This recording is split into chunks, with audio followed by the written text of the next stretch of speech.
Bismillah ar-Rahman ar-Rahim. Au nom de Dieu, le tout miséricordieux, le très miséricordieux. Avant de parler, faisons une pause. Avant de comprendre, respirons. Parce que certaines paroles ne demandent pas d'être saisies par la tête, mais reçues par le cœur. Ar-Rahman, Ar-Rahim. Deux mots simples, deux mots doux, deux mots qui, s'ils sont vraiment entendus, peuvent changer la manière de voir Dieu, la vie et même soi-même. Il y a une chose que beaucoup de cœurs portent en silence, la question de l'épreuve. Pourquoi la douleur si Dieu est miséricordieux? Pourquoi la perte si Dieu aime? Pourquoi la fatigue si Dieu voit? Et ces questions ne sont pas mauvaises, elles sont humaines. Même les cœurs les plus proches de Dieu les ont portées. Ce qui fait la différence, ce n'est pas d'avoir ou non des questions, c'est où on les dépose. La miséricorde n'est pas l'absence d'épreuve. La miséricorde est la manière dont l'épreuve est habitée. Quand la douleur arrive, on croit souvent que la miséricorde est partie. Mais en réalité, très souvent, elle a simplement changé de forme. Avant, elle était confort. Maintenant, elle devient soutien. Avant, elle était facilité. Maintenant, elle devient sens. Regarde l'enfant dans l'utérus. Même là, il y a des contractions. Même là, il y a une pression. Même là, il y a un moment où l'espace devient étroit. Et pourtant, ce n'est pas un abandon, c'est une préparation. La sortie vers la lumière passe par un passage difficile. Et la miséricorde n'empêche pas toujours la contraction, mais elle empêche l'écrasement. L'épreuve, quand elle est regardée sans miséricorde, devient absurde. Mais quand elle est entourée de miséricorde, elle devient éducation du cœur. Ces mots ont traversé les siècles. Ils ont été murmurés par des lèvres fatiguées, par des cœurs brisés, par des âmes pleines d'espoir. Ils ont été prononcés par des gens qui pleuraient, par d'autres qui souriaient, par d'autres encore qui ne savaient même plus quoi demander. Et pourtant, ces mots étaient toujours là, comme une main tendue dans l'obscurité. Ils ne sont pas faits pour être récités vite.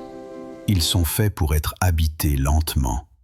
Car Ar-Rahman et Ar-Rahim ne parlent pas seulement de Dieu. Ils parlent de la manière dont tu es porté dans la vie, souvent sans t'en rendre compte. Dieu aurait pu commencer par dire « Je suis le puissant ». Il aurait pu commencer par dire « Je suis le juge ». Mais il a commencé par dire « Je suis la miséricorde ». Comme un père ou une mère qui, avant de demander quoi que ce soit à son enfant, commence par le prendre dans ses bras. Cela veut dire une chose très simple, mais très profonde. Avant que Dieu te demande, il te donne. Avant qu'il te corrige, il te protège. Avant qu'il te juge, il te porte. Le simple fait que tu sois en vie est déjà un signe. Le simple fait que ton cœur batte encore est déjà une parole de Dieu, silencieuse mais réelle. La vie n'est pas froide, elle n'est pas laissée au hasard, elle est entourée. En arabe, la miséricorde se dit Rahma et l'utérus se dit Rahim. Même racine, même douceur, même origine. Ce n'est pas un hasard. Dieu nous parle avec quelque chose que chaque être humain peut comprendre, même sans livre, même sans savoir lire. L'expérience d'avoir été porté. Avant de marcher, tu as été porté. Avant de parler, tu as été porté. Avant de comprendre, tu as été porté. Dans un lieu sombre, silencieux, chaud, protecteur. Un lieu où tu ne faisais rien, où tu ne prouvais rien, où tu ne demandais rien, et pourtant tu recevais tout. Dans l'utérus, la vie n'a pas besoin d'être forte. Elle a juste besoin d'être vivante. Et Dieu nous dit, « Ma miséricorde ressemble à cela. » Pas une miséricorde qui attend que tu sois parfait. Une miséricorde qui commence avant même que tu saches demander pardon. La miséricorde n'est pas une récompense, elle est un berceau. Ar-Rahman est ce berceau immense. C'est la miséricorde qui fait exister, celle qui touche tout, sans distinction. Le soleil ne choisit pas sur qui il se lève, la pluie ne demande pas à qui elle tombe, l'air n'interroge pas avant d'entrer dans tes poumons. C'est cela, Ar-Rahman. Tu respires par Ar-Rahman. Tu te réveilles par Ar-Rahman. Tu es encore là aujourd'hui par Ar-Rahman. Même quand tu oublies Dieu, il ne t'oublie pas. Même quand tu te détournes, il continue de te nourrir. Cela ne veut pas dire que tout est juste. Cela veut dire que la miséricorde est plus large que la faute. Et puis, il y a Ar-Rahim. Si Ar-Rahman est l'océan, Ar-Rahim est la vague qui vient jusqu'à toi. Si Ar-Rahman est le ciel, Ar-Rahim est la pluie qui touche ton visage. Ar-Rahim, c'est la miséricorde quand tu es perdu, quand tu as honte, quand tu as mal, quand tu dis « je ne sais plus ». C'est la miséricorde qui te murmure « reviens ». Pas avec dureté, pas avec reproche, mais avec patience. Le prophète parlait peu, mais il parlait juste. Il ne surchargeait pas les cœurs. Il savait que les âmes fatiguées n'ont pas besoin de poids supplémentaire, mais de lumière. Il savait que Dieu n'est pas pressé, et que la guidance n'est pas un coup, mais un accompagnement. Ar-Rahim est cette main qui ne lâche pas, même quand tu lâches toi-même. Cette porte qui reste entr'ouverte, même quand tu n'oses plus frapper. Dieu unit Ar-Rahman et Ar-Rahim parce qu'il connaît ton cœur.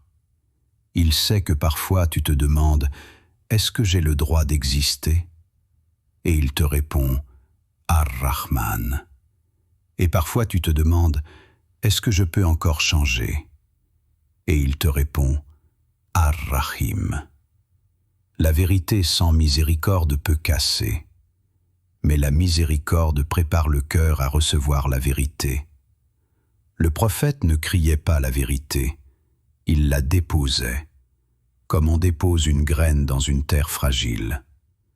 La miséricorde n'est pas une faiblesse, c'est une force tranquille, une force qui sait attendre, une force qui sait réparer. Quand Dieu dit qu'il a envoyé le prophète comme miséricorde pour les mondes, cela veut dire que la miséricorde peut marcher, parler, sourire, pardonner, poser des limites sans humilier. La vraie spiritualité ne durcit pas, elle adoucit. Dans le cœur, la miséricorde fait un travail silencieux. Elle enlève la dureté, elle calme la peur, elle transforme la douleur en chemin. Elle ne dit pas « tu n'as pas mal », elle dit « tu n'es pas seul ». Et rappelle-toi, comme ton corps a grandi dans une matrice, ton cœur grandit aussi dans ce qu'il porte. Si tu portes la rancune, elle finira par naître. Si tu portes la colère, elle parlera à travers toi. Mais si tu portes la miséricorde, quelque chose de beau naîtra de toi. Un mot juste, un silence apaisant, un geste qui répare.